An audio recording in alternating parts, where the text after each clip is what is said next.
Hello and welcome everyone to our fireside gathering number 20. And I'm delighted today to have as my guest Raluca. Welcome, Raluca. How are you doing? Hi, thank you for having me. I'm excited. I'm starting to understand how people feel when they are interviewed. Right. So So good. Raluca has been holding space in probably the last 15 fireside gatherings, something like that, and is our she's kind of like co-host, kind of supports and also supports the participants and takes notes. And finally, we managed to get Raluca as a guest, which we're delighted about. So yeah, so you've probably been involved in more of these than anyone. How does it feel to be a guest now today? It's different. It feels, yeah, I'm like, usually I don't really care about the background that I have or whatever, or how my hair is. And today I was like, oh, I need to, have a better, nicer blouse or have my hair and all that stuff because I'm the interviewee. And then, yeah, so it's a bit different holding space than, just being the one answering the questions and having the talk. So, in the yeah. limelight today. Yeah, being in the light, like Pascal said. Yeah, so my hermit is a bit like, oh, yes, I want to be there, but not so much. So, we were laughing about me being the hermit so much. So, yeah. Well, you're looking great today, Raluca. So Thank you. I put a little bit of effort. it's lovely. It's great. So we're gonna talk about your journey with human design, and we're also gonna have a little look at your chart and see where the connections are. How has your journey been so far? What would you say have been, would you like to talk a bit about the journey? Any challenges, any highlights, what you like about it? How long has it been? I found out about human design, I think 2 years ago or 3 years ago. And then I dived in and then I got back. I said, no, I'm gonna leave it away. I also dabbled in gene keys a bit. And then this summer, I felt this urge to start studying again human design. And actually, I discovered the group, discovered your videos and all the communication there. And I started reading a lot, and yeah, taking part in the interviews with you has taught me many, many things. And yeah, I think the biggest highlights are about being different in terms of energy. So I understood that, yes, it's okay to not behave like a generator because I'm not one. And this has brought me like a relief, it's like, oh, okay, so I'm just different, nothing wrong with me. So yeah, I enjoy the differences. So ever since, it's been like insight after insight, hearing from other people or reading or talking with other people. And I think I'm just getting started. So yeah, the thing about work, that was the biggest thing for me. It feels almost like when you describe that, I was kind of imagining, you sometimes hear people say, yeah, life begins at 30 or life begins at 40 or life begins when you realize you're a projector and you don't have to try being a generator. And it's kind of like a relief. You can quit that, like having to be a generator thing and start for real. Exactly. It's just quit trying to fit some standards and norms that are not right for you or for me in this case. So it felt like all my life I was trying to be in a way that I could see everyone being in terms of how much they work, the type they work, or whatever, going out and being in loud places and all those things that most people like.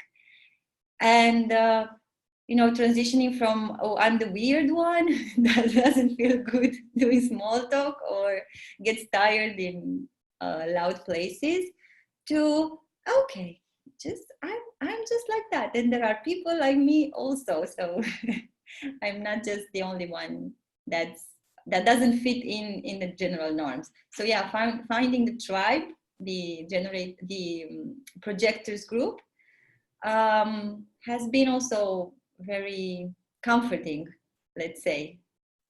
Hearing all the conversation and sharing and connecting, it feels like finally I'm with people that get what it feels like to be a projector, or to be different, let's say, because I didn't know I was a projector. I just knew I didn't fit in, so I didn't know why.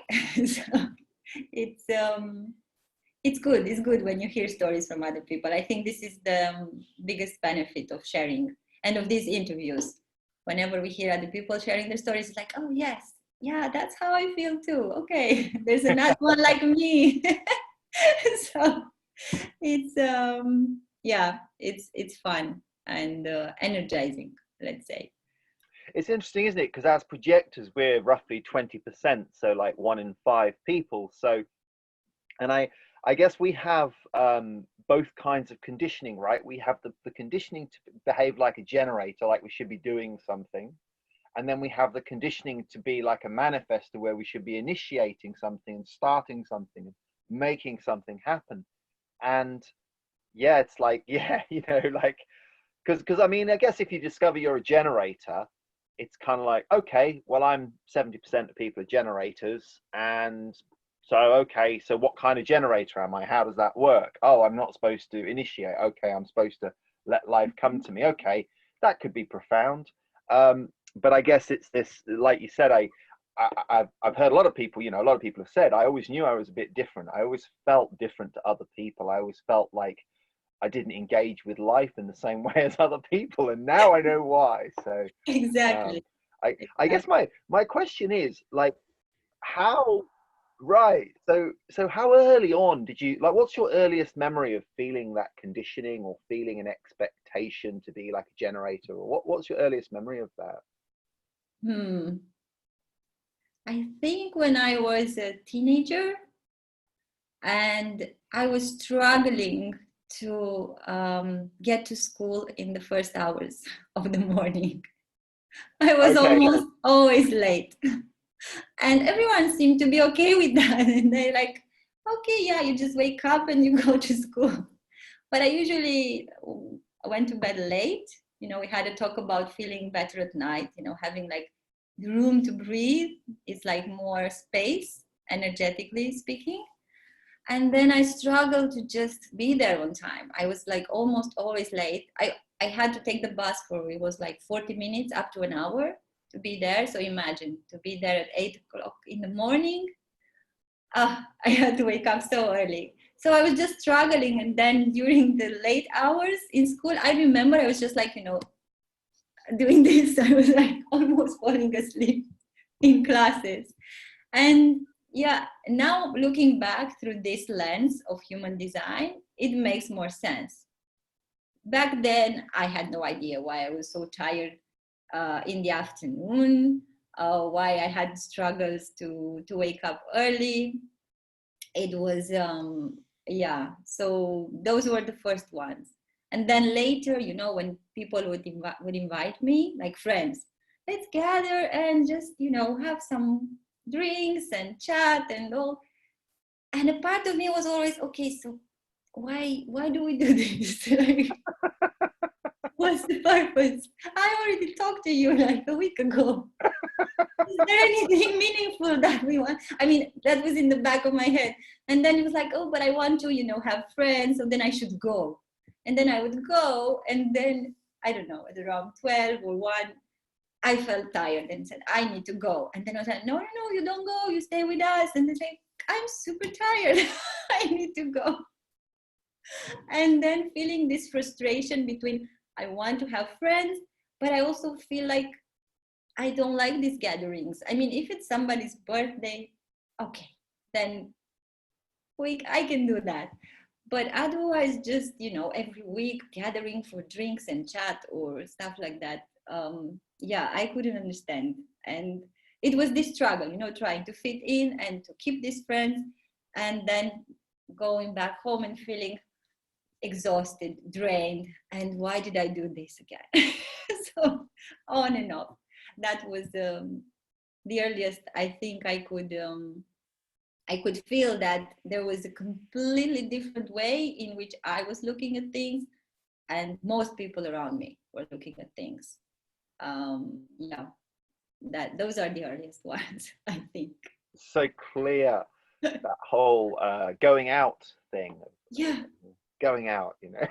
Yeah, going out. It's like, okay, if I would go with just one friend, with a close friend, that was completely different. I enjoyed it very much. You know, we got to talk about stuff that was interesting or that was troubling, you know, teenage issues, whatever we had. But then I felt, you know, that connection, and it felt nourishing. And usually I would just hold space for people in these meetings. I didn't know that was what I was doing.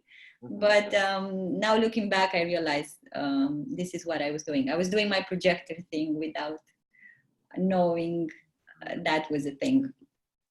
So would you put that down to the difference of the different auras, like projector aura being very much about focusing on one other person, or, you know, that suited to one-on-one interactions, whereas generators aura much more you know, suited to, or can be nourished by having those group connections where everyone's connected? Yeah, I think.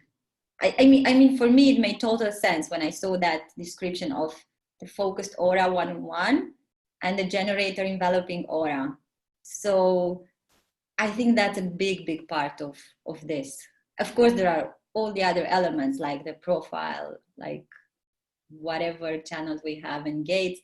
But this aura thing, I literally now can feel it. For example, nearby where I live, there's this big mercat, you know, a market, but it's like all terraces, and it's a bit covered, but the outsides are there are no walls. And people in Spain, they love to go out. They are constantly out drinking, chatting, and the terraces are almost always full. And especially Saturday or Friday evening, I can feel the buzz from like 500 meters or something. Wow. I just go because I go towards the park where it's nice and, you know, nature, and I pass by and I'm just amused how I can, you know, not only hearing, but you can feel that energy. It's like a beehive. I don't know, that I feel is like zzz, and people chatting and all this action, and they're all packed. That's amazing to me, because, you know, the tables are very close and nobody seems to mind that. It's like they're happy, and it's like, yes, you are happy. Happy that, but I don't even want to cross. But You I take always the go long to way the to the side, park. you know. So yes. I'm just you know, observing from the distance. Yeah, they're having fun there. So even like a week ago, I went to meet a friend in a bar, you know, whatever, small cafe, and I've never been there before, and he was already there. And then it's like I went, and the tables were so close, and they just got there, and I said, I can't stay here. It's like way too much. It was, and we just got out and went for a walk. So yeah, it's really interesting. I could feel it so intensely, that all that energy of all those people, and it was overwhelming for me. So one thing I learned through human design is just to notice if I'm not okay in a place, and then leave. Just say, this is not okay for me, so I'm gonna go. So I don't feel guilty about it It's anymore. so great. Yes. It's so great you have that clarity, like that you have that, just that absolute clarity. And I also notice with you, when you describe it, there's a real sense of like curiosity and acceptance, and, you know, just that real openness to, well, it is how it is, you know. It's not that there's something wrong, or it's difficult. It's just curious, it's interesting, it's like, oh wow. And Yeah. that description of the beehive is so powerful. Like, because anyone that's been around bees can feel that sensation of like, it's almost like all those little wings, you can almost feel them, you can hear them, but it's not just the five senses. There's also like an energetic sense of like the life force of the organism of bees, and Yeah, described it, it's really clear. I feel, do you feel that the day night thing sometimes, like I sometimes notice that with when everyone's asleep, it's like, cool, it's like I feel more relaxed now, whereas when everyone's awake and the hum is there, it's a very different energy. totally. That I felt ever since I was a kid, because I would never want to go to bed early. I didn't understand why. I just stay up late reading and just feeling exactly like you said. It's like, now there's space. Now it's silence. I can hear my thoughts. I can, feel my energy. Whereas during the day, it feels like it's so crowded.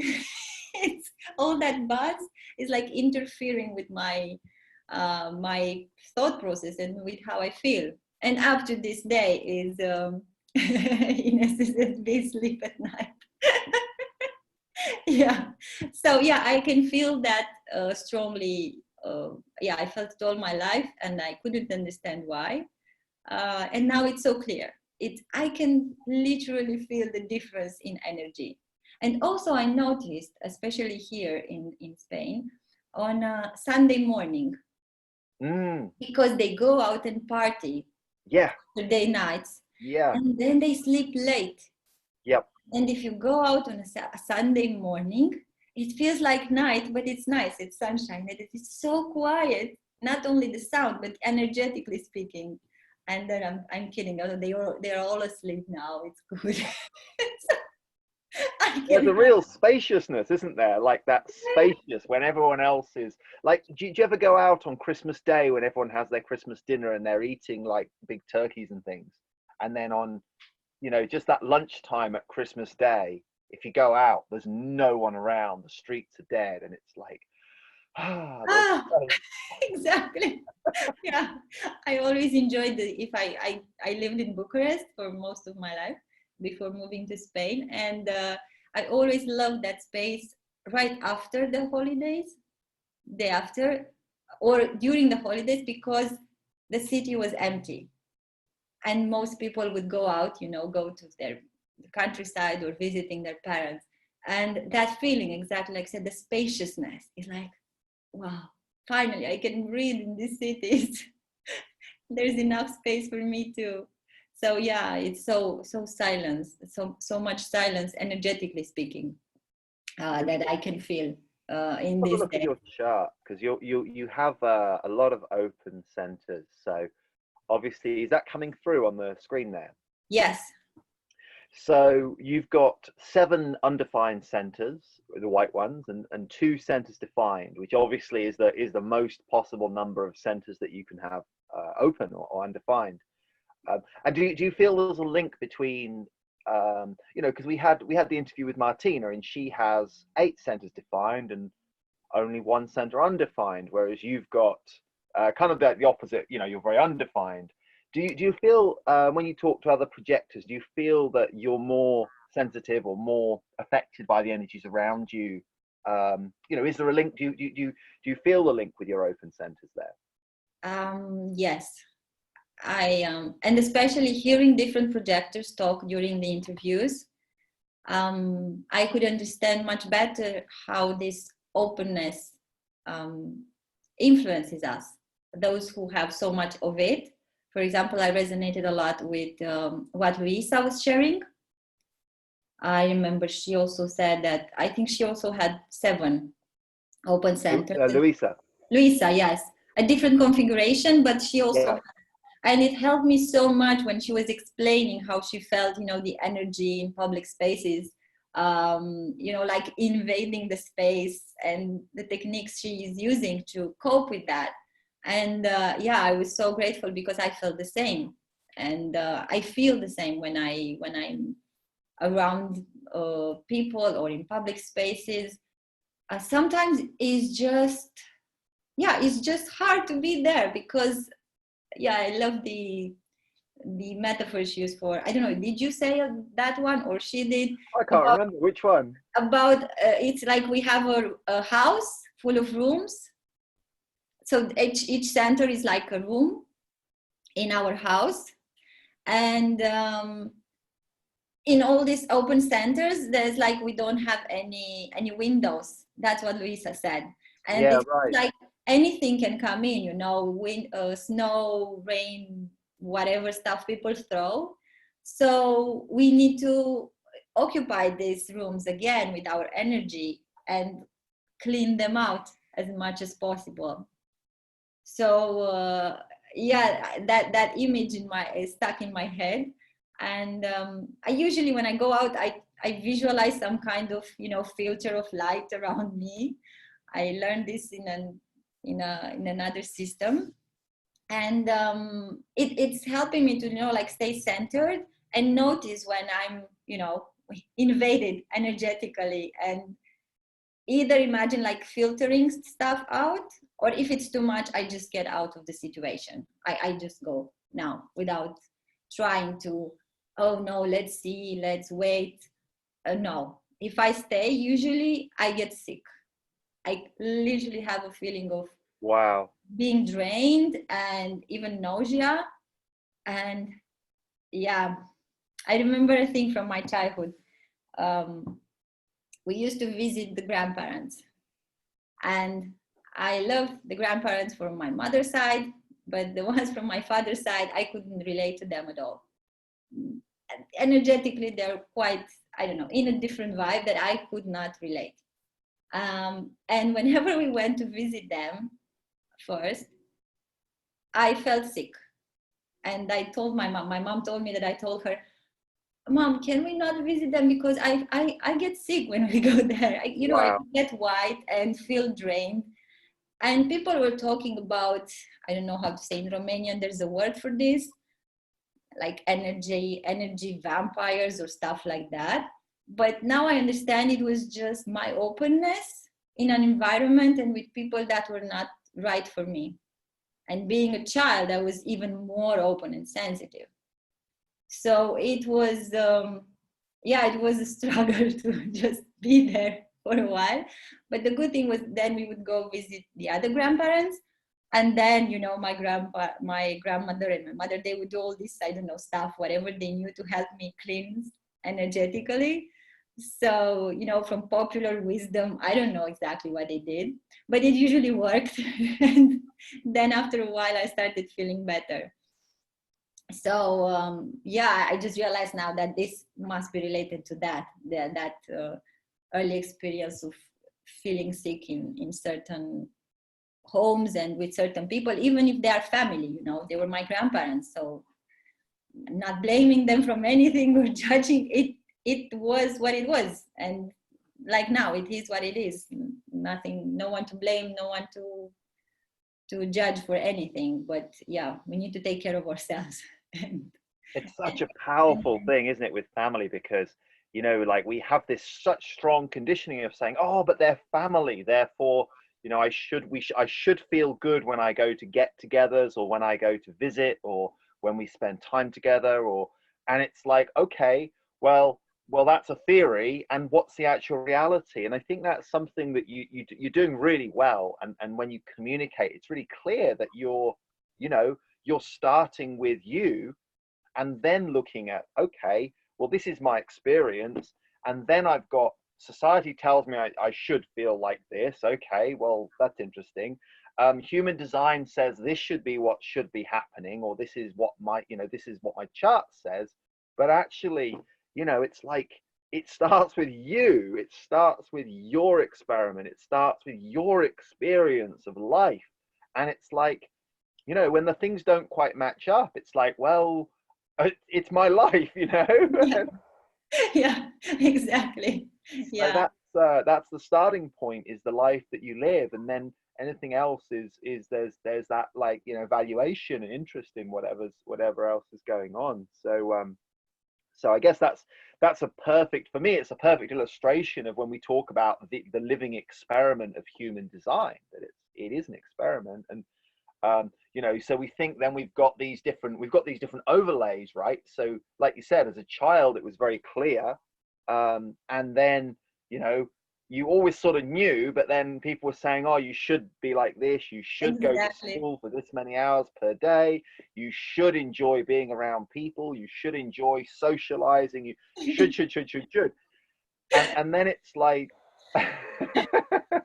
and then it's like, well, how do we use human design? Because you know, it's like you're sort of with curiosity kind of peeling back those different layers to go, well, who actually am I? And it's so beautiful, rather than using human design to say, well, you should be experiencing this and this and this because of Ra, you know, because the voice came and said this to Ra, therefore, you know. So it's a really cool way to do the experiment. um and yeah, like, so I guess I'm curious as to how has your awareness of human design, or your like how has life changed since knowing human design, like as far as, you know, day to day, how your experience of life is, and what's been different? um I think this awareness of, I know I have many open centers. I knew I was a highly sensitive person. I did the test, I read the book, and I knew I had this extra sensitivity.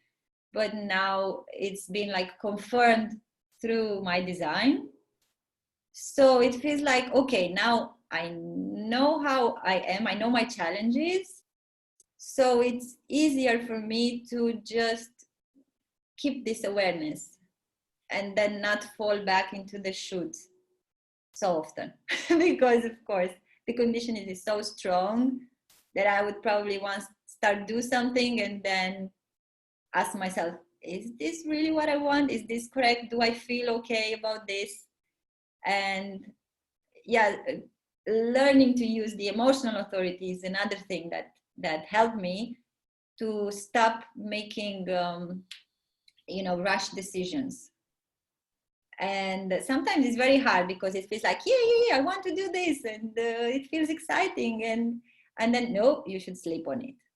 So even learning to do this, to say, let me think about it, let me sleep on it, even if I just say to myself, not to somebody else, I think it helps me to slow down and yeah, just be more present and not so like a leaf in the wind, how I felt like almost all my life. I literally felt like I was like this, like every energy can, take me there. And it's like, and who am I? Like you said, what do I want?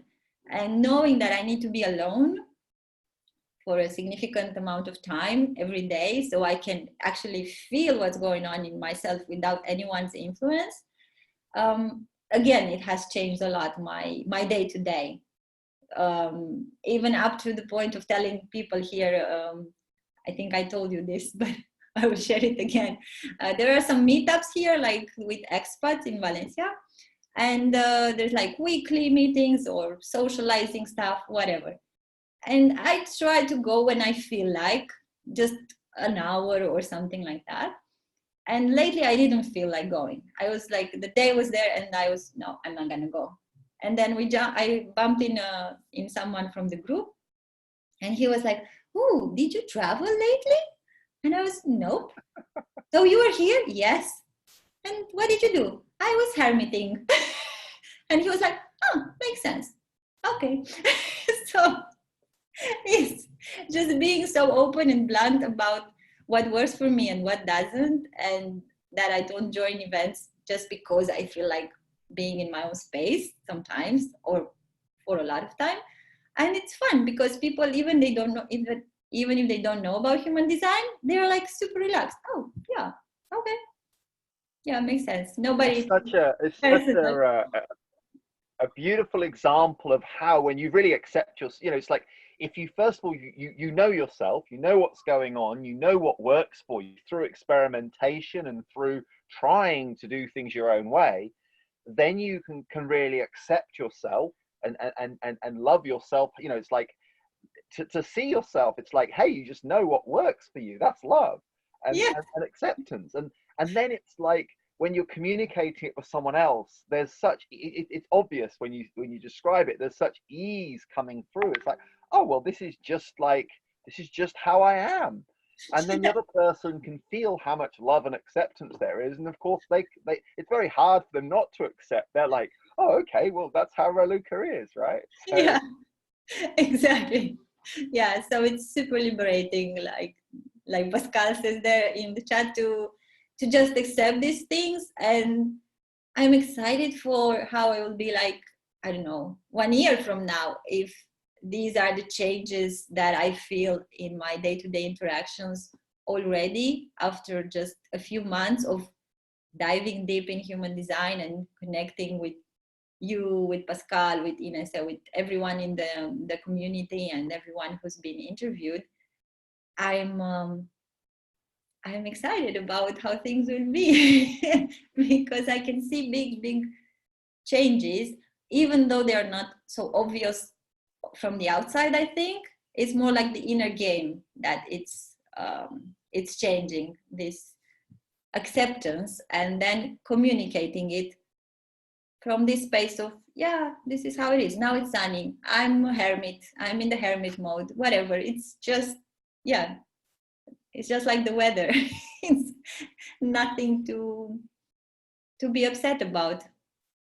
So one of my teachers describes, like, he says that the key to growth is your capacity to hold energy, to accumulate energy rather than dissipating energy. And it's almost like what comes to me when you describe it is like through your day, it's like there's certain situations that you're in that really drain your energy. And it's like, as a, you know, it's kind of, when you see kids, they generally they'll go towards the things they like and they'll go away from the things, you know, the kids just know. And then, you know, like for example, when I went to buy I got this new phone, like I told you yesterday, and I went there, and there was the grandma and the two daughters who were kind of in their 20s, and a little guy who was like 3 years old. And he instinctively came and, like, you know, stood behind me and put his headlight right by my bum and was like, kind of like, you know, I guess he maybe enjoyed there was a male, and I don't know, whatever. And apparently he's autistic or some label or something. But he just went to, you know, he obviously, that's what he wanted to do. He wanted to stand right behind me and like behind my legs, and it just felt so natural and so normal. And his mum and his grandma were like really freaked out because like there was some problem, or because he was touching my bum or something. And I was like, no, he's okay, he's fine. You know, it's like little kids, they just like do what they want to do. And you know, Pascal mentioned earlier on the chat as well, your motivation being innocence.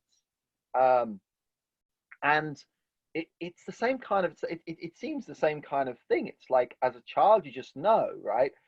But then as an adult, we kind of need to develop that awareness of like, this drops my energy, and this energizes me. Like right now, you seem very energized. mm-hmm. And it's like, how would it be if, you know, your trajectory through life is like this, but then each day you manage to accumulate 5% more energy, you know, like, or dissipate 10% less energy, like the energy is leaking out into all these things where we're making ourselves go to things we actually don't really want to do, or interact with groups or whatever it might be. And, you know, that moment by moment navigation of like, you know, that's huge. Like you say, like, who knows, like in a year, what difference that can make. And it's like with anything, with like a tiny little difference, you know, like from here to here, over time, wow, you get on a totally different trajectory. And you know, you're you know, it's just like it can go. So it's like with all these interviews, it's going to be fun to get people together like some time into the experiment and see what's unfolding and what's changing. So that's awesome. I want you to talk a little about because there's a few things. You talked about the emotional authority. You also talked about being a hermit, being very open, finding the right timing when the energy's right. Can you talk a little about the process from when we first talked about having you as a guest until now on the chat here? It's been a couple of months, hasn't it?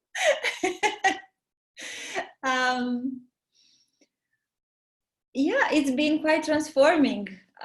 These couple of months, I feel they were a huge transformation process. And I think I felt like I wanted to experiment more with all these things that I was learning before sharing. Even now, I feel like, I have this the gate of doubt we were talking about also in the study groups and stuff. It's like a little voice that always says, makes me doubt things, and it's worse when it's making me doubt myself. And it was We this have a process. little look at this, where it is in the Yeah. body graph. This is one of the things I wanted to explore with you. So should we have a little look at it? Mm-hmm. It's gate 63, isn't it, up at the very top? Yeah. Is that? Can you see the numbers on there? I'm not sure if there's a way to make this a bit larger, but Let me open my body graph then. maybe you can do it. So it's up at the top there. So it's for you. It's a hanging gate, and it's on the head center up at the very top there, and it's part of the. Let me stop sharing there. So this is part of the collective circuitry. So this is something that we explored, wasn't it, in the study group that we did. So doubt is not. It's not individual. It's not there to make you doubt yourself. And we were talking about the channel of judgment.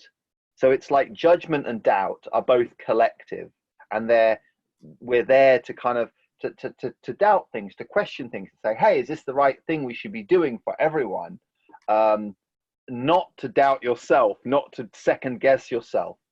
So that sounds like that's been an interesting, really interesting journey. Yes. So now, of course, that is, let's just show it again, because if we pull up your incarnation cross, that might be a bit clearer, because it's not only do you have that gate, it's also conscious, it's also in your incarnation cross, and it's also your sun gate. So for anyone listening, if we look at the column of numbers, can you see the 63.5 at the top right there, Raluca? Yes, I can see it. Great, so that's nice and clear. So if we look at your incarnation cross, the 4 gates that are involved in your incarnation cross are obviously the 2 black ones and the 2 red ones there. So, and the sun gate is kind of like a key part of your, your coding through the neutrinos at the time of birth and 88 days before, or 88 degrees before. So that's interesting. Gate of doubt. Have you found ways where places where the gate of doubt has been powerful or useful, or that it's been working effectively? Because obviously in the not self, it's doubting yourself the whole time. Yeah, I'm thinking maybe in situations where I was doubting about a certain situation to be safe. I know this is more related to the spleen talk, but just not jumping into certain invitations when I was younger and doubting and wondering, is this really right? Is this okay? I think that would be a positive side to it. But mainly how I felt it so far is in the not self, doubting myself. It's an interesting thing with human design, isn't it? Because oftentimes we find out who we really are by finding out who we are not. And it's this whole thing about the not self. And I guess one of the things I love is, like, with all your openness, whenever we talk, whether we're talking like this or we're talking in a team meeting or one-on-one, I find like it's almost like you're a magnet for inspiration. It's like you're those open centers bring out the best in, like I've got 6 defined centers, and 5 of those are where you're undefined, right? So I don't know if you notice that, but like almost like an artist's muse, where you're not actually actively doing the thing, but just through being there. You know, you talked about holding space from where you're a kid. It just seems like you pull it in. Um, so we've got the fifth line here for the sun. So you're 63.5, and the keynote for the fifth line, affirmation, the authority and sincerity of purpose to pursue the same values in the new beginning that had allowed it to transcend the old. The understanding that doubts are necessary and of value. So gate 63 is after completion. So it's almost, it feels to me like it's like a cycle is kind of, there's a completion of a cycle, and then there's the doubt. And the doubt is that evaluation, rather than just saying, right, we've done this once, therefore we should do it again the same way and just keep on going. Which is, you know, it's almost like a generator way, isn't it? Getting in that rhythm and going, right, okay, we've done it, we're going to keep on going. Why do you do it like this? Oh, we've always done it like that. You know, whereas the doubt feels to me like it's that possibility to question that and say, okay, well, you know, this is why we wanted to do it. This is how it worked in the past. And now here we are going forward into the new cycle. And basically, you know, it's like, what did it say again? The purpose to pursue the same values. So you want the values to be the same, but it's a new beginning. It's a fresh start from where we are. So being able to transcend the old rather than just repeating it. There's that mutative capacity in that, the understanding that doubts are necessary and of value. So actually I feel this with you sometimes. I feel like, you know, you bring in this sort of like, yeah, well, maybe that doesn't need to happen like that, or, you know, and it feels very healthy. It feels like there's I can you feel that? It's like rather than just keeping on going, it's like, is that really the right way to keep going forward? Is that, and Yeah. just now thinking back on our recent conversations, I can really feel that in there. So yeah, it makes a lot of sense. Yeah, thank you for putting it like that. Yeah, now I realize, because probably I do this without realizing that I'm doing it. So constantly evaluating, like you said, something I've done, or whatever project, and then looking, how can we do this better? Exactly like you said, do we have to repeat this? Is there a way to do it differently? Yeah, so why are we doing things like this? So right. all these questions that come, but yeah, it's crazy because, you know, when you live in your own mind, you don't realize what's going on. It feels like I need someone from outside, like you were now, you know, putting like a mirror. I feel this about, and I sense this, and then it becomes obvious to me, like this, we need other people, projectors, to see and be seen. It's so interesting, because if we look at it on your chart here, it's a hanging gate.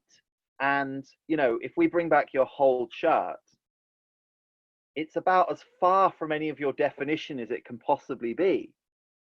You know, so you're defined in the bottom two centers, where energy can consistently and reliably move between those two centers.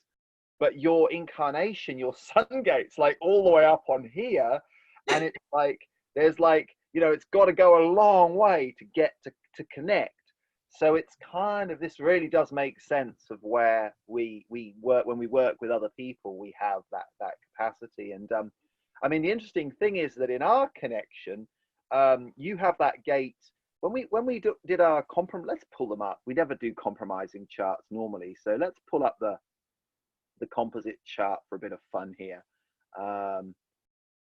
Because when do you remember when we first spoke, and we were like, should we work on this project together?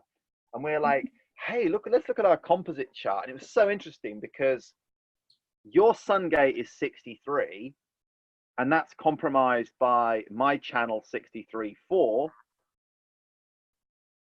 And then my sun gate's 49, and that's compromised by your one and only channel, which is your 1949. So kind of for both of us, so compromising, for anyone watching, compromising is when one person has the gate and the other person has the whole channel. So for example, if we look at this one up here, it's a bit hard to see because it's like in the details, but it's Raluca is in green and Dunstan's in blue, and Raluca has gate 63 at the top there, but I have the whole channel. I have the 63-4. And obviously for me, the 4 is in my incarnation cross. So that makes the channel of logic. So I don't find doubt so crippling in that, like, you know, doubting myself. And it's like it can flow, the energy can move. So it's kind of like the sort of theory says that the gate that's being compromised has to kind of give away its power.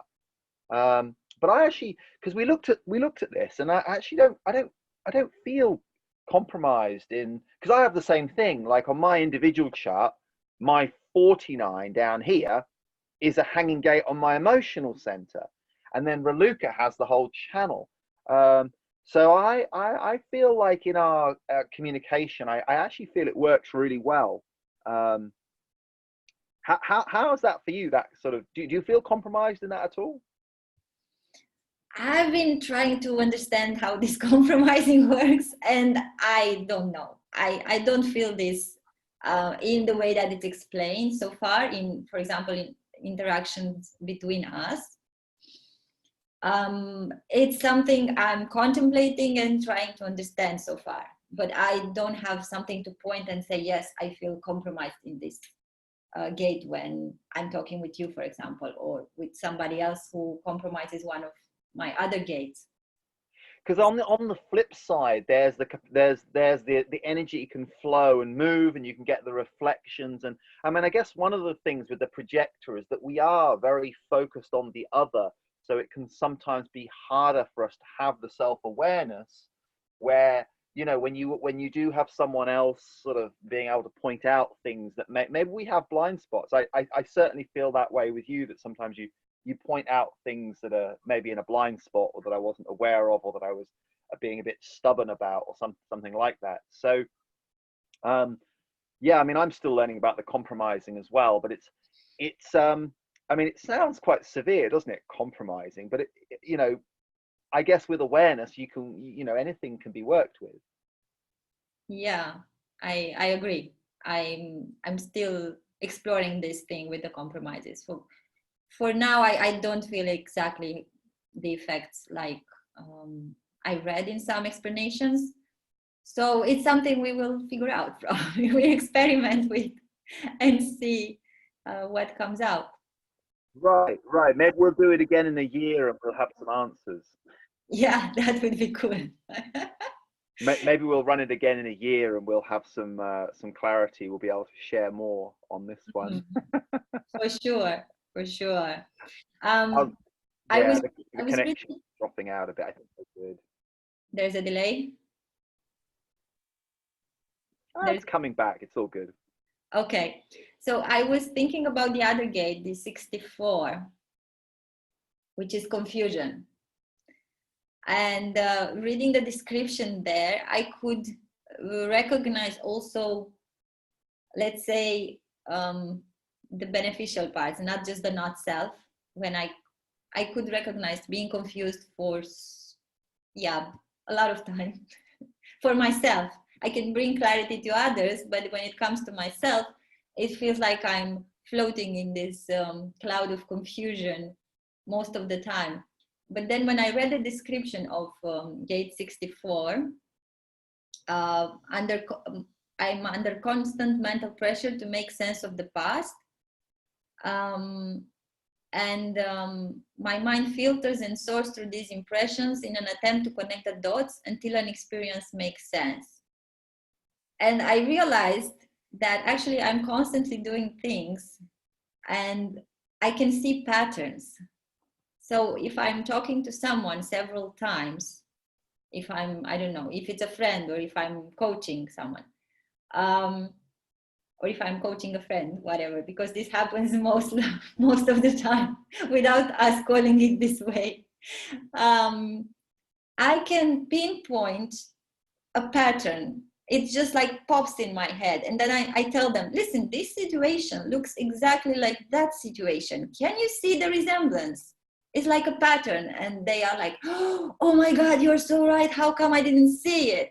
And then it feels like they have this insight when they can recognize the certain situations that just reappear with different persons. And it's very healing to just, oh, it's that pattern, but now it's in a less intense form or shape, and it's less dramatic. And I say, this means you've been learning stuff, you've been evaluating, you didn't lose 3 months with a person that was not totally right for you. Now you figured out in 2 weeks or something like that. But can you see the pattern? And it's amazing. I didn't know I was doing that, and it's something that comes easily to me, and that is can be useful for the people I interact with. For me, it feels like anybody can do this. So would an example of that be like if you had a girlfriend who was like dating some guy who was who seemed great to start with, but turned out to be an asshole or something like that? yeah, yeah, So the first time it might have taken her a year, and then 3 months, and then after 2 weeks, she's like, oh shit, he's the same guy as I was dating all the other guys. But and you're able to point out that pattern. exactly. And not only with men, for example. What's interesting, in some conversation we discover that it's some work relationships or some friendships with other women that impersonate that pattern. And it's amazing to realize that. And then we just like, name it, it's this X pattern. And then it's just like a joke. Oh, it's that one just appearing in this form. Oh, cool. Okay. So,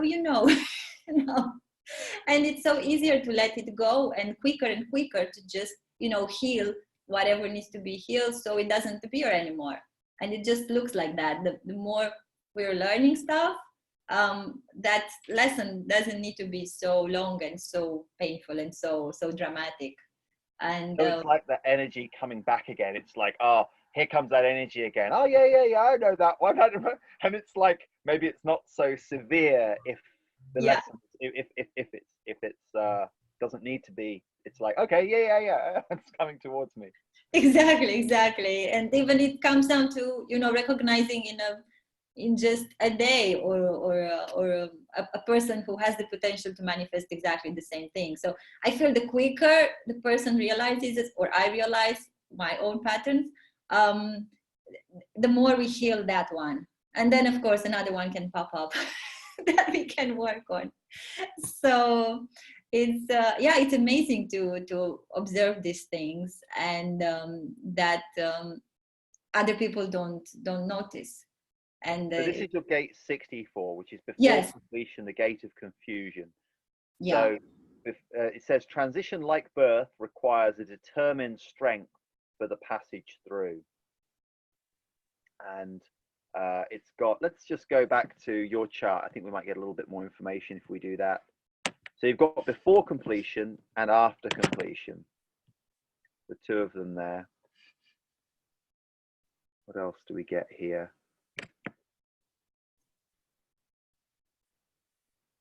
Yeah, it just says Earth, fifth line is promise.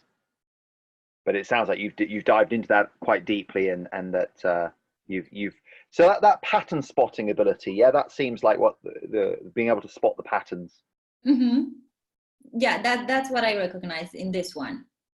It becomes more clear to me in many aspects.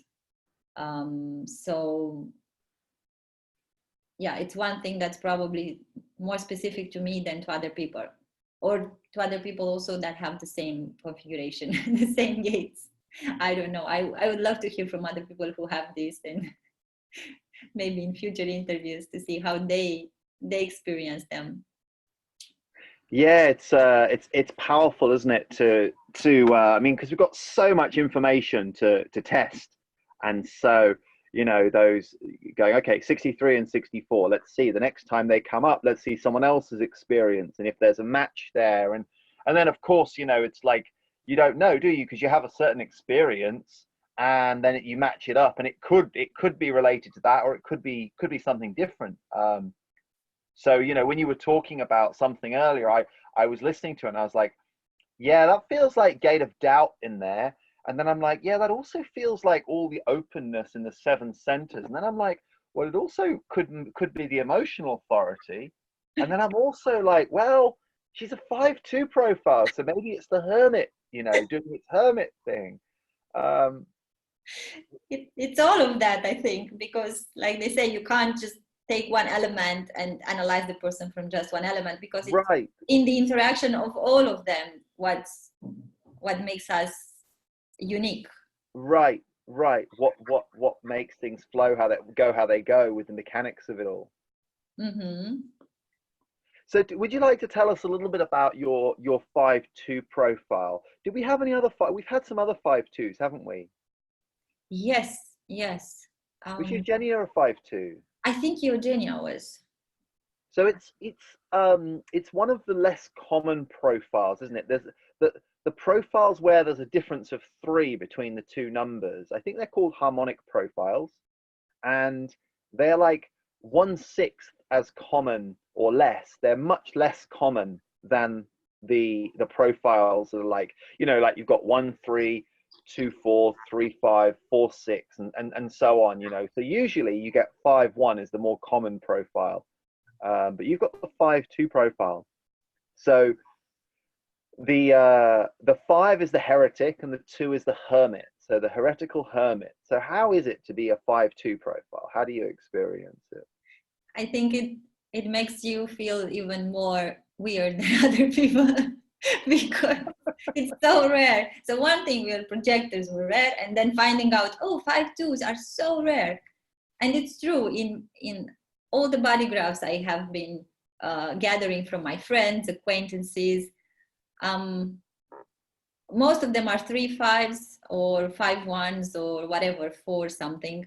And yeah, 5-2, it's quite rare. So I think one of the things is that why I resonated so much with Eugenia's interview. Also, we had many common things, from our upbringing, growing up in a communist country and traveling around the world and trying many things. And I can see the heretic in my, also connected with the gate 18. I think that's the one with issues with authority. Let's put it up again. Challenging authority. So gate 18 down here at the bottom left on the spleen, you've got it several times, haven't you? You've got it. Yes. It's the gate of correction. You've got it defined 4 times. Yes. And yes. 3 of those are in the 5th line. So both Jupiter and both Saturn. The vigilance and determination to uphold and defend basic and fundamental human rights. Again, it's part of the channel of judgment, and it's definitely for the collective, not for the self, not judging yourself and not judging the person you're, you know, it's not like you do. It's a collective thing. So the same as the gate of doubt, it's not for doubting yourself or your people that are really close to you. It's for doubting the collective. Like, you know, is this really the right thing we should be doing? Not, I don't trust you, or you're doing this wrong. You know. So what how does this fit in? So I kind of felt I had issues with any authoritarian system. So I was struggling in school. If a teacher was very like a tyrant on something like that, I would challenge that authority. At first, I was very scared when I was very young. And then as I grew older, I learned to just, okay, maybe make fun or, you know, just challenge it, get kicked out of the class sometimes because I was laughing or something like that. Yeah. And going from fear, absolute freezing in front of authority, to, okay, I can challenge this. So we just play with it and realize it's kind of like a game. It's just nothing personal. So that was a big breakthrough for me. So this is the heretic side, I think. I know there are others as well, but that's one that comes to mind. And in terms of the Hermit, like we talked in the beginning, I feel it's so getting stronger, and I'm becoming more and more aware of the Hermit side. It's like in those memes on Facebook, they say, I want to be with people, but I also want to be left alone. I completely resonate. I love people, I love connecting, but then I also need to be away for a significant time. And you were saying that each day you need to be in your own space, your own energy. Yes, this helps me a lot to know, center and figure out how I feel, what's mine and not other people's. And I feel like doing stuff that cleans my energy, like taking long showers or baths with salts and stuff like that, walking in nature. These are like mandatory for my well-being, for my health, emotional, mental, physical. Sometimes I couldn't understand why I feel the need to have a shower every day, every single day. Sometimes, I mean, when it's hot, of course, we take several showers a day.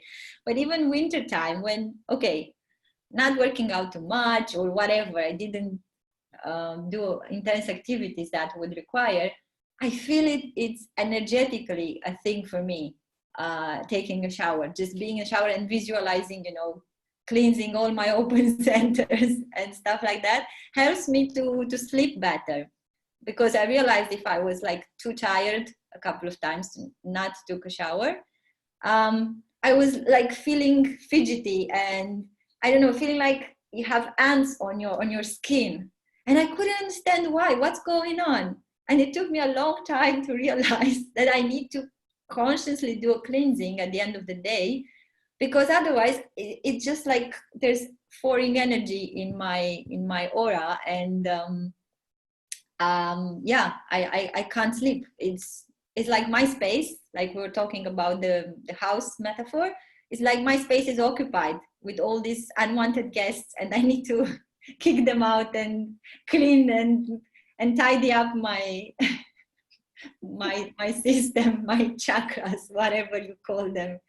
So yeah, it's crazy to notice this thing, and it's very liberating. It's like, oh, I need to take a shower even if I don't feel like every day, although I feel like most of the times. So, and also being present, not just taking a quick shower and get done with it, just being present and yeah, imagining a deeper cleansing, an energetic cleansing. So these are like mandatory for 7 open centers being. So it sounds like if those are those rooms where the rain or the leaves can blow in or whatever can come in, that's a way to kind of wash out those on a regular basis, because that stuff can come back in again. Yes, and it always comes back in. It's like every day it's happening. Right. Yeah. Every day is going on like this. And about the 18 gate, I wanted to share something that might help other people, because it helped me a lot. I had this judging voice in my head all the time. And it's about, fixing things. I could recognize that. I would look at, people in the subway, and I would see someone with a certain makeup or a certain haircut. And I instantly, my mind would figure out a way how that could be better. So that was a benign judgment, let's say. But then there were like nasty judgments around, constantly observing and judging. And it was crazy. And then I came up upon Buddhism and Buddhist teachings. I helped organize some events with a teacher in Romania, and I got to read some books and got involved in a community and doing some practices. And I did this practice for 1 year. It's called keeping a notebook, where like 3 times a day or 6 times a day, you put a reminder like every 2 hours, and you check in your notebook if you have respected one of the karmic laws, the 10 karmic laws that are there, which are basically common with all other spiritual systems, don't steal, don't talk badly, don't gossip, whatever. Uh-huh. And then you just have a look, like a few seconds, have a look, and then if you did something good, you make a plus. If you did something bad, you make a minus, and then write how you can make amends. It sounds crazy, but I did this for a year. Like karmic accounting, basically. Yes, good one, like a karmic accounting. And of course, we also had meetings during that time, and it was a community where we could share and support each other. And in a couple of weeks, the madness in my head became even more obvious, because then I was, checking and becoming aware. And I said, oh my God, things are getting worse. What am I doing? It's crazy. But I kept at it. And then in a couple of months, I could make a reframing and turn that judgment into observation, and then put some compassion there. So at first it was a bit forced, like we all have these bad beliefs around, let's say, money and rich people. And then we're wondering, why can't we have abundance and wealth? So one of the judgments was seeing someone in a fancy car. Oh, they must have done something bad, they must have stolen. Because during communist time, of course, people who had riches, they were usually bad people. That was the thing. It was you said that was from the communist times of growing up in the communist society. So, or was it just post-communism, or was it? I think the beliefs I got mostly during the communist times, and then it got crazy when all the capitalism abundance stuff came over and people were unprepared. And so this is just a minor example, like a belief. Someone who has more money, they must have done something bad. And then going through this process, and instead of judging them like that, saying, cool, good job, it's such a cool car, yeah, good for you. So, congratulating someone just in my head for seeing someone enjoying abundance. I don't care how they got it. I mean, I don't know them. So instead, replacing the instant judgment of there must be something wrong with a neutral one, and then with a, finding inspiration in that thing that I see, it's been life-changing. So for having the 18 gate 4 times, right?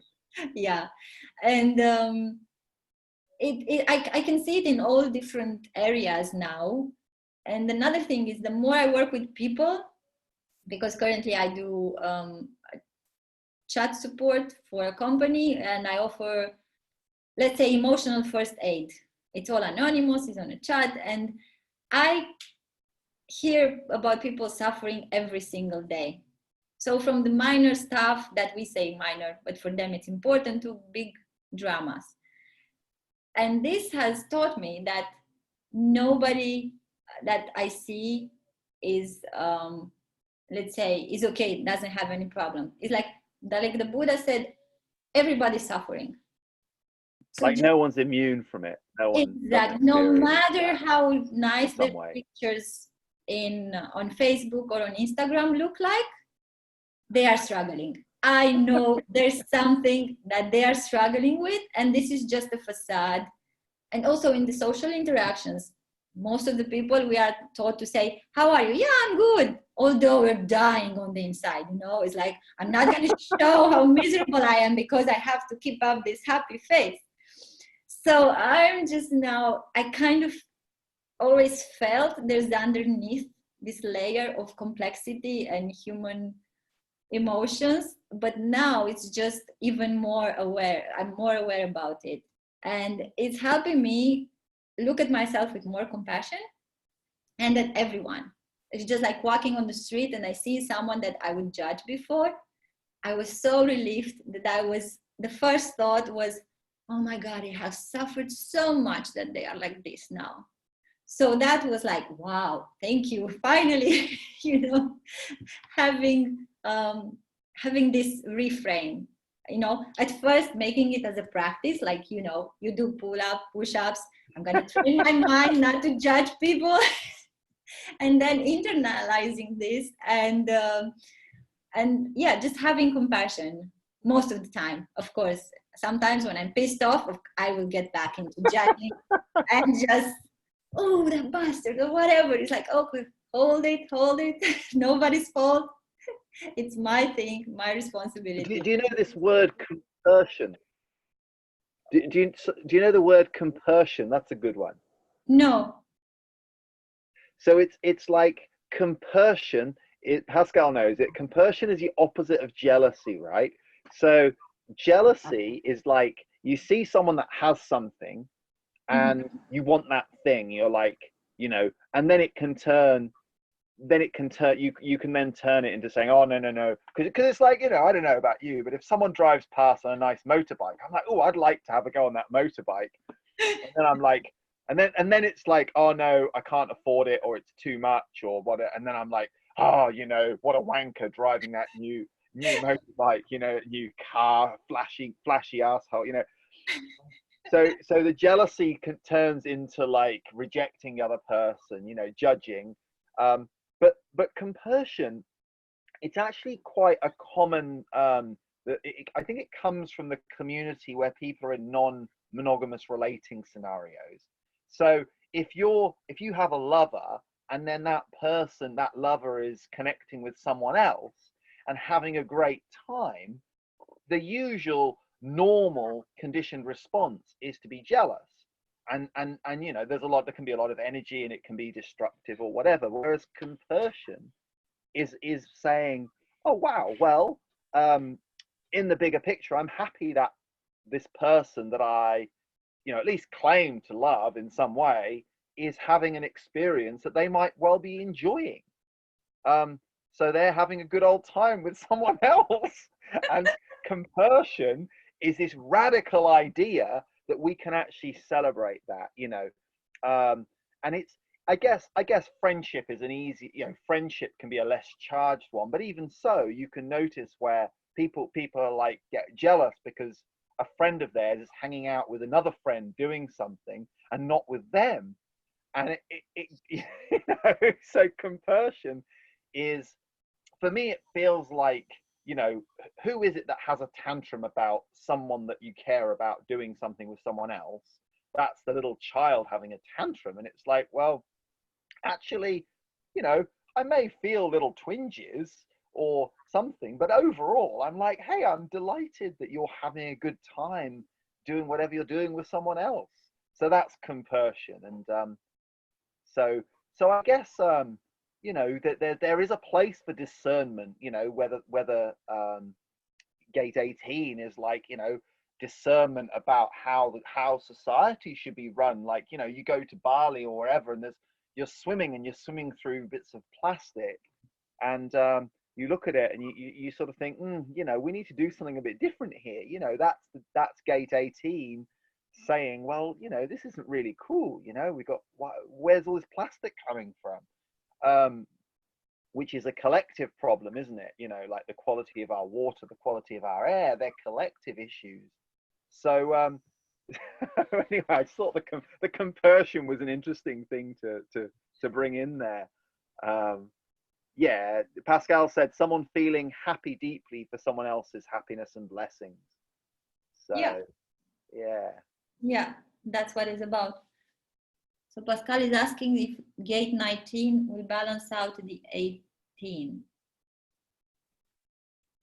I'm not sure where we're going with that, but I just wanted to have a little look at your lines a bit more, because what's interesting is you actually have a lot of fifth lines in your, let's go back to your body graph again, and we can see here on the right, you've got 8 fifth lines. So that's the heretic. And that's, the next most common one, you've only got 5 gate activations on the 5th line. And then your second line, your martyr your hermit is only 2 gate activations, but you still feel that very strongly. I guess it's because it's the unconscious sun and earth are very strong, that desire to be alone and be withdrawn in your own space. So were you saying that with the gate 18, you were talking about the positive aspect, or the useful aspect, or the I'm trying not to label things too much, but where the fifth line feels useful, where the fifth line feels juicy. Because you know, the thing we hear about fifth line is that other people have expectations on us. Other people see amazing, and it's nothing to do with you if you're being seen as amazing. It may or may not be you, but it's them. And then they see you as being terrible, and again, it's nothing to do with you. It's just their stuff. How do you experience this positive aspect of gate 5? Line 5. Thank you. The fifth line. The heretic. The heretic. Yeah, I think I've become more aware about this projecting either a highly positive, I'm the most wonderful person in the world for someone, or I'm lousy, super bad. And it's like whenever there's an exaggeration from someone that doesn't even know me, let's say, it's just, you know, somebody just barely know or have a chat with, and they said, oh my God, you are amazing, so thank you so much, you did it. Like, hold your horses. It's like, I feel it's that projection.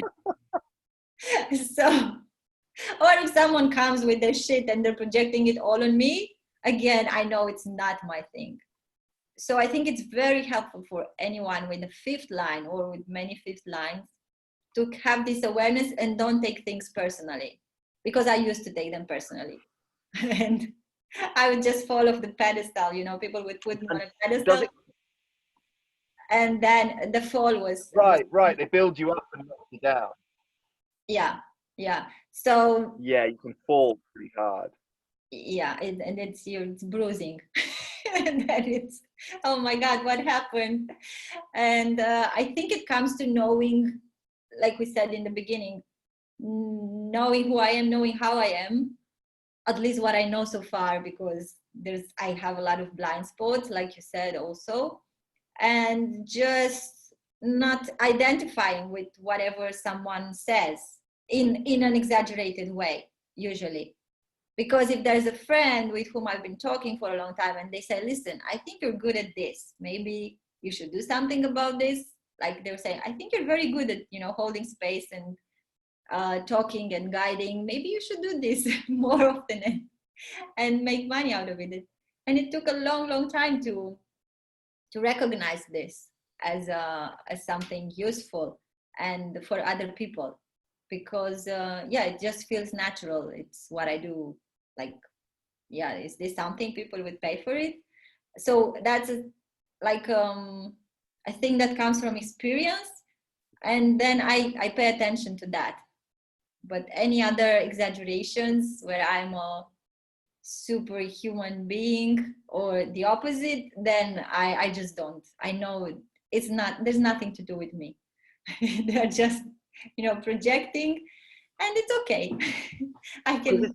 It's an interesting thing, isn't it? Because as a projector, you know, it sounds like when it's someone who really knows you and they're really seeing you, they can be really recognizing and saying, hey, here's a talent that, you know, as projectors, often our deepest talents, because we are focused on the other, we're not always aware of our deepest talents. So someone else is recognizing you and even inviting you, versus someone that doesn't know you, that's met you for the first time, and they're like, oh my God, you're so amazing at you should totally write a book about it, or whatever it might be. So it sounds like your discernment is more called for, that your capacity, because you know, I mean, this must be a thing for all projectors who've got lots of fifth line, or who are fifth lines, who have that heretic, that because I think the other thing about the fifth line, I mean, I'm a 3/5, so I feel like the fifth line has this capacity to really, sure, we can get burnt at the stake, but at the same time, we also have the capacity to influence other people. And when I was looking at 2/5, one of the things I saw about it was like, well, you know, we're actually very talented, but very individual. You know, both of those, they're like The second line is the middle of the lower trigram, and the fifth line is the middle of the upper trigram. So the lower trigrams is more about the self, and it's more about, you know, looking inward, and the upper trigram is more about connections with other people and that social aspect. So in both of those, there's a high level of talent. The second line is, you know, it's got that hermit nature, but the hermit is in there doing their own artwork, and they're not self-aware, they're not self-conscious that they're brilliant artists. They're just doing it because they love to do it, but they're highly talented in that thing. And then the fifth line is highly talented in influencing other people, in leading other people just by being themselves, not because they're trying to be a leader, but just by the fact of being a fifth line. And then of course, you know, they may not be aware of that, but then there's a high level of competence around something around leading other people. But it's like, you know, like the hermit doesn't have the awareness. I think it's the same thing with the fifth line. We don't naturally have the awareness of how we influence other people, which can cause other people to lose their shit, you know, around us, when it's nothing to do with us, and it's them that's losing their shit, going, oh my God, you're so amazing. And then there's like, oh, you're terrible. You didn't do what I thought you were going to do that I wanted you to do. Yeah, it's true. Yeah, it's totally true about being unaware of what our impact and natural talents are until they are kind of reflected back from the people who benefit from them. And of course, sometimes, like you said, nobody realizes what's going on. Right. Like this quality of projectors to bring clarity to other people just by having a normal conversation. It happened to me many times, and now looking back towards, you know, through this lens, my generator friends would just, you know, oh, let's go have a chat. You know, they would invite me, and they had all this, I don't know, stuff they wanted to share about their business or whatever personal issues, and I would just listen and, you know, be there holding space. And then many times later they would say, oh, I really know what I need to do now. You know, I figured out, or they had an insight, and it's just, and something you said or whatever, I have no idea what I said. I don't remember at that time, but for them it was impactful. So I can pinpoint a few key meetings like that I had with people that I know of. Probably there are other that I don't, and where just having a, you know, a regular conversation was quite useful for them, as in helping them get the clarity as where to move on in whatever issues they had. And again, I didn't know how this was happening and when or why. And then hearing about this projector aura bringing clarity, now I can just relax and say, okay, just bring it on. I don't have to solve your issues.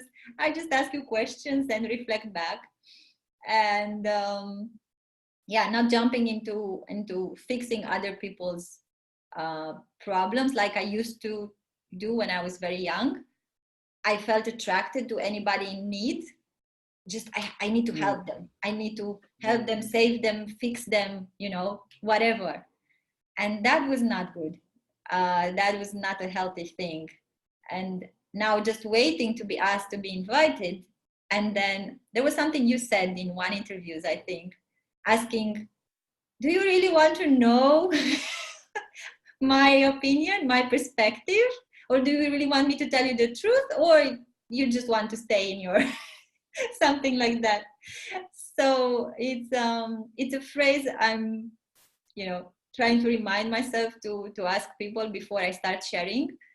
And yeah, sometimes they're open, sometimes they're not. And then it's good because we don't, like you said, we don't waste the energy. If there's somebody who's not open to hearing, that's okay. We can just drink the tea and enjoy the weather or the silence or the music. But Yeah, Russell again, described that really well, didn't he? Do you remember when we spoke with Russell? He described it so clearly. It's like, it's that thing of like, you know, oh, there's a problem, and it's like this. It's like this person saying, well, I've got this kind of problem, and it's like, hey, I've got exactly the right tool for it. You know, I've got this special, you know, like right here. Here I am. I'm a projector. Well, I've got these Allen keys. I've got a screwdriver. I've got all these different tools, and we can fix it. And it's kind of like having that separation between actually the person says, hey, you know, the wheel on my bicycle is like loose or something, and rather than going, oh cool, I'll fix that, and start doing it without even saying anything, it's like, oh, okay, you got a loose wheel on your bicycle, cool, hey, I got some tools here, do you want, you know, are you just telling me you've got a loose wheel on your bicycle, or are you actually asking me for my help? yeah, And that's like, because I think sometimes with the projector perspective, because we can see, can't we? So it's like, we can see the problem, we can see the solution, we can see how we can make it happen very easily. And, you know, I mean, if it goes really well, then, you know, you may or may not get some acknowledgement, but either way, you know, the person's like, oh, cool, okay, she fixed it. Whereas it's like, you know, how do we value ourselves? And actually, I think knowing that we have that special talent in the first place, it's like, you know, that thing where you're having a chat and it's like, well, I could help this person, but they're just having a chat with me as a friend. Do we, you know, is this something, are you asking me for my professional help here? You know, because this is like my superpower. And it's interesting because our superpower might be, as projectors, like you said, in the aura, just that moment of listening and hearing the other person, and then something shifts for them. Now, we're not designed to work for 8 hours a day. You know, like if a generator's superpower is building, or they just have the capacity to work all day, you know, your moment of insight that that person has benefited from could be the equivalent of a half day's work for a generator of them doing their thing. And that, you know, might energize them. But it's interesting, isn't it? Because you know, if you have a friend who's a generator and you're like, hey, yeah, you know, I just need these this trailer with these boxes in it unloading, and you know, and it's like, and they might say, well, you know, it's going to be half a day, so you know, it'll cost you, you know, 70 euros or whatever. Um, you know, it's that kind of like, that I guess that's part of the weighting both ways around, generator or projector, of, oh, are you actually asking me for my help here? And is this something that's going to be valuable to you? And if so, is there going to be some kind of value flowing back the other way? And if yes or no, it's fine, but then you can decide, right? You can be in that position to, and I don't think it's necessarily about money, but I do feel it's, as projectors, that we want to feel like, you know, am I really wanted here? Do you really want my help? Or are you just mouthing off, you know, you're just blowing off steam? And, you know, Pascal said a few comments about how powerful, you know, how she feels you might be well suited to help her with decisions, or maybe other mental projectors. And it's like, we know from what mental projectors have said, sometimes they just want to blow off steam, and they just want to like release some of that mental pressure and like blah, blah, blah, blah, blah, let it all out without anyone needing to do anything. So I guess it is, isn't it? It's like, hey, do you want my help here? Are you asking me for my help? It's such a powerful, you know, having that moment between identifying what's going on and jumping into creating the solution, which, yeah, like you were saying, keeping the energy, keeping that, you know, yeah. Yeah, it's quite powerful. And this not jumping into the solution, I think it's one of the things I learned in my communication and psychology studies. Because I identified long before knowing about human design that I felt frustrated when all I wanted to was just share how I was feeling with someone, and they would just jump into giving me advice and trying to fix my issues. And then I learned to ask someone when I can see them coming with something. I ask them, so Do you want me to just listen to you because you need to take this out of your system? Or do you also want to work on something to find a solution? And it might be that at first they just need to vent. And then when they have their energy, like the system, nervous system regulated again, they can be open to exploring solutions or brainstorming whatever options they have. But if we refuse someone that first step of, you know, just holding space and allowing them to process or whatever, if they're mental projectors or whatever generator, whatever type of authority, they cannot go to the solution part because they feel rejected. They feel like they don't have, they are not allowed to feel what they feel. So part of the work I do either on chat or with other people is just making sure first I am in a space to hold space. That's another thing that I learned, because sometimes if I have an issue or if I'm physically ill, I'm very low on energy or whatever happens to me, then all my energy goes inside. My body goes into, I need to take care of this. No energy for anyone else. So then there's a healthy thing to say, I really don't have the energy now. Just like Russell said also sometimes, you know, in the interview, I don't have the energy now.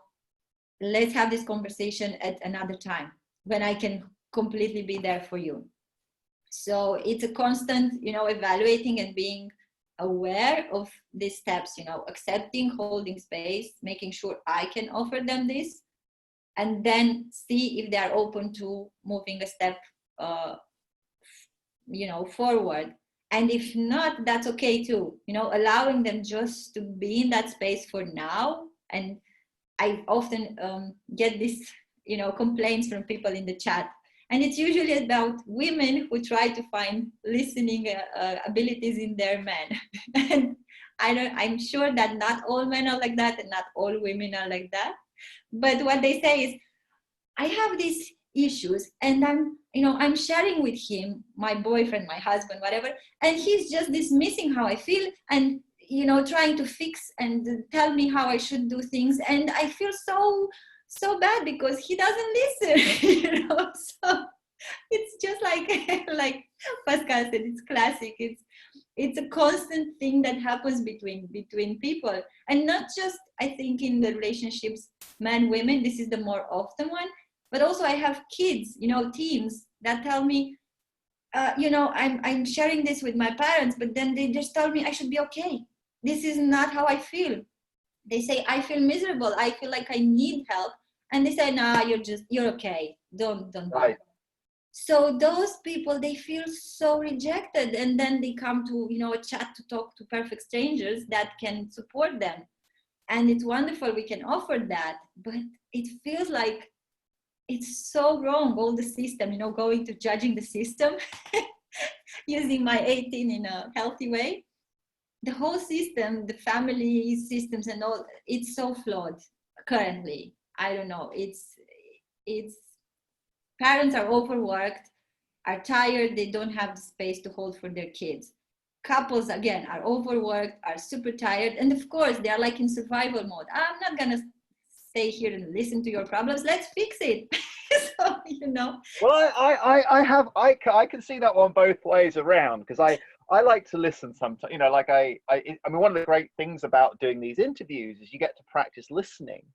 And usually, and it's the magic of the projector aura, because usually the best bits that come out from these interviews, you know, if I want to explain some bit of blah blah blah, I can just go and do a recording and go live or do a YouTube, whatever. I don't need you sitting there. Although you particularly and others, it can bring that out, so that can be very useful. However, it's good practice just to listen, you know. And Ra suggested that exercise for projectors, where all you do is ask a question, you know, in a conversation. You just keep coming back with a question. Oh, what about this? Oh, that's interesting. How about that? And so I can definitely empathize. Yeah, I can definitely connect with that. But with the masculine, feminine thing, the male, female energies as well, I certainly, I guess it's like, does my input bring more awareness, is always the key question. You know, does my input bring awareness? Does that person see things a bit clearer? And obviously, you know, if I'm connecting with a woman and I'm like, oh, don't worry about all that emotion stuff, let's just fix the problem, you know, that doesn't work. And at the same time, I kind of feel a bit like, you know, it's a bit like, well, you know, I can listen, but I'm the guy who fixes things. You know, I'm a guy who makes things work, right? So if you're going to come to me and tell me all this stuff, I'm not here. You know, if you want to just chat about it, go talk to one of your girlfriends. You know, if you want to just like, if you're talking to me, rest assured we're gonna get to. You know, I'm gonna come in here and I'm gonna, you know, hopefully with some love and compassion and lightness, but rest assured we're gonna go forward with this. You know, this isn't gonna be like we're just gonna listen to, you know, I'm just gonna listen to you. So it's and I guess this is where it all comes down to awareness and presence, and it all comes down to, like, you know, because it's not like you could script it and it could be the same dialogue between two different people, exactly the same words, but one situation the person could feel really met and seen, and the other situation they could feel like they just weren't heard at all. And I was thinking earlier, actually, you know, that thing in society where people say, oh, how are you? I don't know, you've come across David Data, haven't you? So he does work with masculine, feminine stuff. And one of the things he said is that, and I use this sometimes, it's like, yeah, well, I'm not going to go into that just now, you know, how are you doing? And instead of saying, yeah, good. And like inside, I'm like, I've got all this like aggression and like, and like I'm stirred up and like I feel like I want to throttle someone, you know, and someone says, oh, how are you doing? I'm not just going to say, oh, yeah, good, thanks. How are you? I'm like, well, I'm not going to go into that right now. You know, because it's like, on the one level, it's like you can talk some shit or, you know, make something up. Or you could be like, yeah, I'm great, even if you are feeling stirred up. But then on the other level, it's like, well, that's not really honest. But at the same time, you know, we're just meeting up to do something. I don't need to tell you for 15 minutes about how I'm feeling like I've got my masculine energy wants to tear someone's head off. You know, I don't need to go into that right now. Or like, I don't know, masculine energy, whatever. I want to tear someone's head off. It doesn't have to be a masculine thing. It's like, yeah, hey. it can be a so yeah, feminine energy. Yeah. Say it again. It can be a feminine energy as well. We all have a, you know, a warrior that I feel like sometimes I just want to right. someone's ass. So it's I think Kali tore off a few heads, didn't she? Who? The goddess Kali, you know, she yeah, was I think off Kali, yeah. Sometimes my Kali comes out too, which is rare. But it's good if somebody can hold space for me then. So yeah, I kind of feel unheard and unseen if somebody is that I have expectations too, not a random stranger, of course, I meet on the street.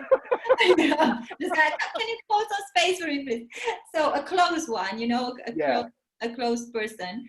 Then if they, you know, it happens that they can't do that, of course, then I can feel that bitterness that, oh, so I can't express this with them because for whatever reason they, I don't know, probably triggers something in them, because this is it's intense to hold space for someone when they are in that energy. It can feel threatening. It can feel, if you have your own stuff that's being triggered, of course you're not going to be able to be there in there to hold space. So again, it comes to awareness. I can say, if I'm on the other end and I'm triggered, to say, oh, this feels so scary to me. It's getting some stuff up. It's not necessarily you, but I can't do this for you right now. So I think I need to go figure out what's going on. And then we meet when it's not so intense. Yeah. So I think this helps the other person also feel not abandoned, you know. It's like, I get it, you're going through some shit, whatever. but it triggers the hell out of me. So I need to take care of myself as well. So what you're saying is to be able to hold space if something's in you at that time, or whatever it might be, it's probably not even anything the other person's saying. But if you can't be fully there, it's better to say, hey, I can't be fully here for you right now. And I guess with your work, you can log on and log off when you want to, can't you? So that's a nice thing to have that. Because, you know, whether you're a projector or, you know, you're a projector, whether someone's a generator or whatever, we all have flows of energy that come and go. So when we're at our best, we might as well be doing the things when we're at our best, and resting when we're not, or doing something else, or tearing the heads off of plants or something that need tearing off, that when when we need to do that. So that's helpful to be able to log on and off, and to take space and take a break when I need it. So sometimes I would just like be 2-3 hours in a chat, and then I feel I'm tired. I'm gonna give a heads up, 15 minutes, I'm gonna close this. And sometimes people, oh no, please don't leave. We're like, okay. And then other persons, come on, she needs to take a break. Of course, she's been supporting so many people. Is this like a group chat where you've got a few people in the room? Sometimes it's one-on-one. Most of the times it's like more people, and it's coming and going, or coming again, and stuff like that. And some support the whole thing, and sometimes they just leave, and other times they just keep on going because they came like just an hour before, but I've been there for 2 hours, and I just need, you can join another chat and continue your conversation. I need to take a break. So it's just admitting this, and again, feeling okay that I need my self-care, so I don't burn out. That's another thing I'm working constantly on. I feel just doing you, right? I get better as the more I practice, the more I can realize when, okay, I'm flagging, my energy is flagging, so I'm not going to be able to really help these people hold space.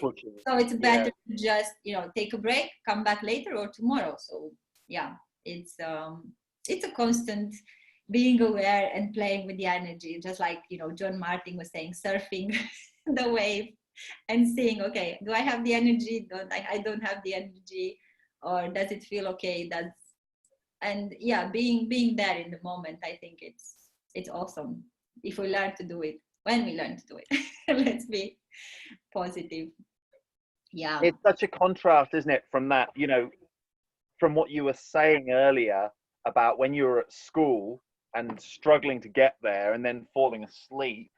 It's just like it's such a beautiful thing to be able to work when you feel the energy and to stop when you don't. And I guess that's a great example of how the technology can be really good. Yay. As far as the energy coming and going. Yay for technology. And we can do this, Your videos. Right, exactly. Okay, you're back. I've just lost you've just frozen a little on the video. I don't know if you could try just stopping and starting your video again. That might help unfreeze it. Is it better now? See if we can get you back. Let's see. There you are. Yeah, sweet. Oh. Okay, we had a short glitch. Mercury is not yet completely out. I know there's a shadow period. Okay, so Mercury retrograde, huh? Yes, so it's okay. Well, I feel like we could talk forever, and I also feel like my energy's starting to, like you were saying, get to that time. Is there anything else from your chart that you'd like to share? We didn't talk much about authority, but we've talked about that in other videos, the emotional authority. I mean, going back to my question about what it took to get you here talking, to line this up. So Raluca said to me, I think Pascal, I can't remember what number Pascal was in the runnings, but probably about 10 interviews ago.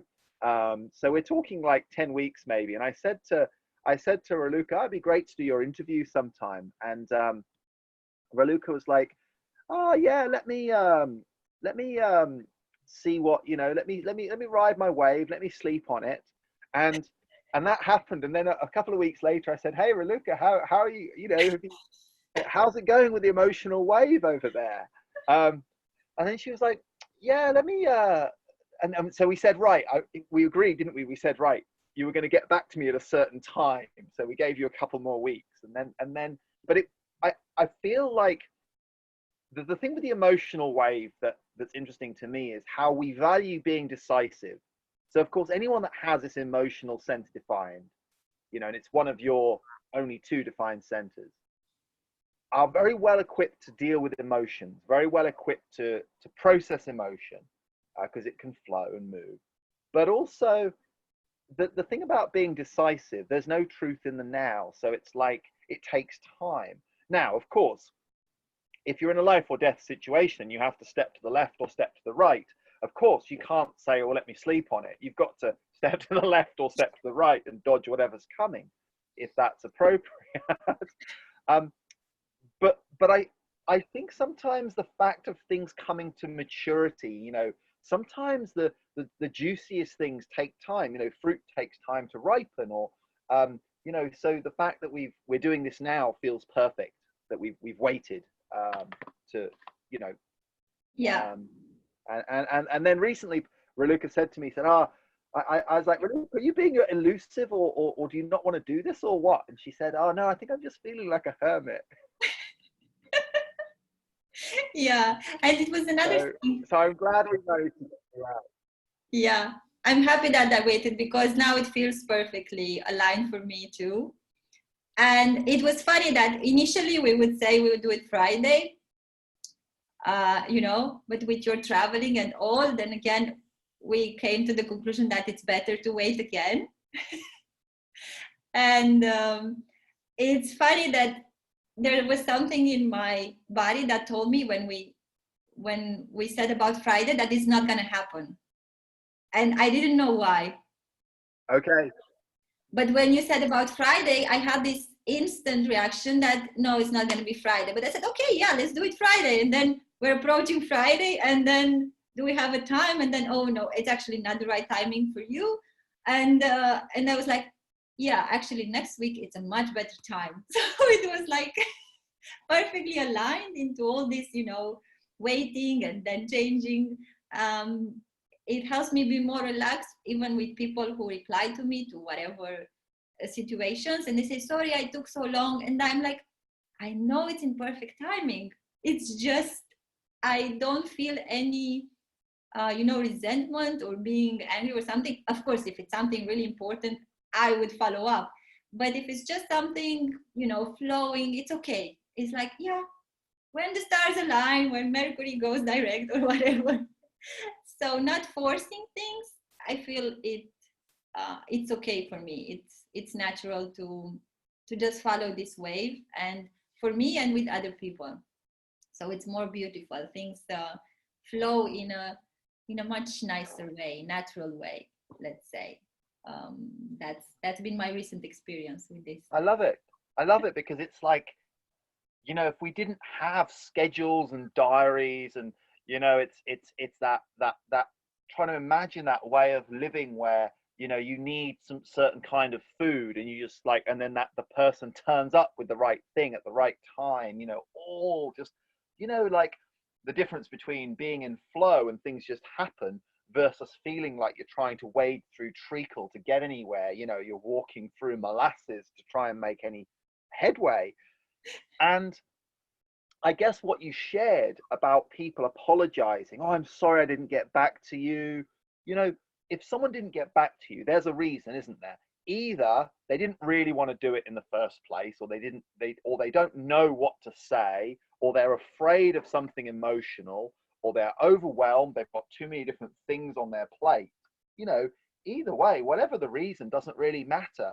And it's such a beautiful thing to have that acceptance of like, yeah, all in perfect timing. You know, it'll happen when it happens. And how do we know it's meant to be happening now? Well, because here we are.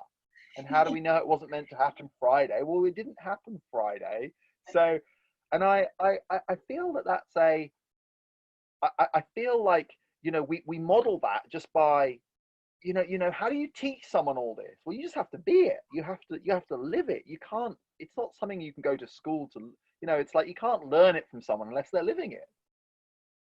Yeah. So, and when we hang out with people that are in the flow and they accept it, we kind of take it for granted. And then someone's late and they're like, "Oh my God, I'm so sorry, I'm late."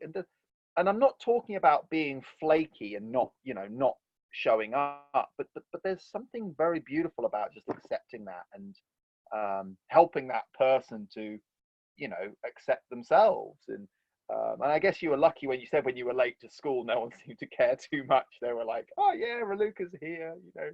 Raluca's asleep. She's awake." Some teacher cared, and they were not happy about it. But then again, I was smart. I had good grades without too much of an effort, so I think they appreciated that. And I would compensate, with doing well mostly at the stuff that interested me and surviving at the other stuff. Right. But yeah, it's all worked out in a way. You seems like you did okay, to say the least. So Yeah. maybe we should do have a chat of projectors, of how it was for us when we were at school, and it would be a fun one to be able to give to kids who are like teenagers, to say, "Hey, like here's Raluca, who struggled to get to school on time but did really okay." And I think it's I don't know, maybe a project for another time. But was there anything else from your chart you wanted to let's pull it up again. You've obviously got that one channel, the 1949, which was in the tribal circuitry. Yeah, this one I can recognize also, and then maybe we can wrap up because then it's gonna be too long. Yeah, I recognize the traits of this channel a lot in my hypersensitivity things. Having a penchant for touching, massage, receiving massage, giving massage, moving the body, and appreciating this feeling of community, having people co-create stuff.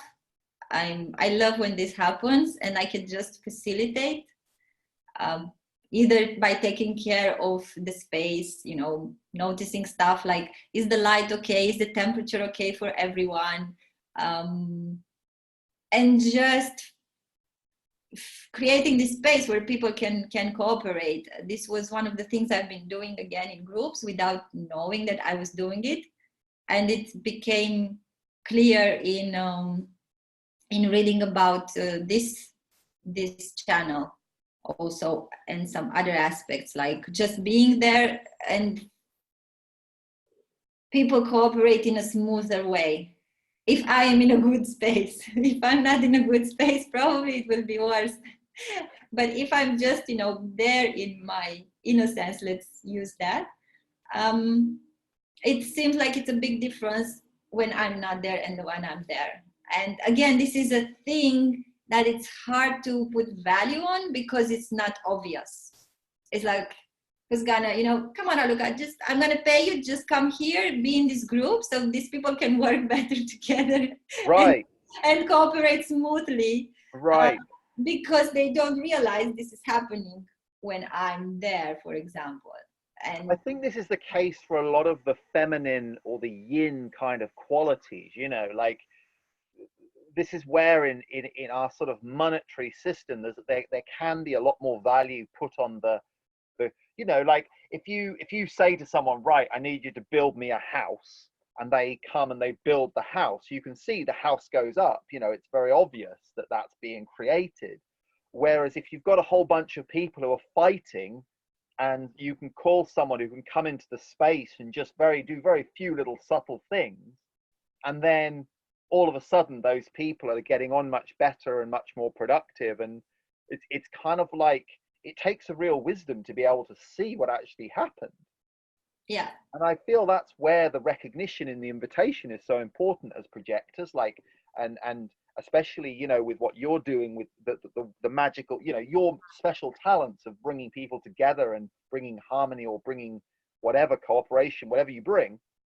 It's like, it's important that there's that recognition, and whether that person just says thank you so much, I really see what you did, or whether they write you a testimonial, or whether they pay you thousands to go in and consult for a couple of days, it doesn't matter. But it's the fact that there's some flow of value and some recognition. And I guess it goes to that thing of like, hey, you've got 7 open centers, and once the clearer you are in the open centers, the more capacity you have to make, you know, they say you'll make your money in the open centers once they're cleared.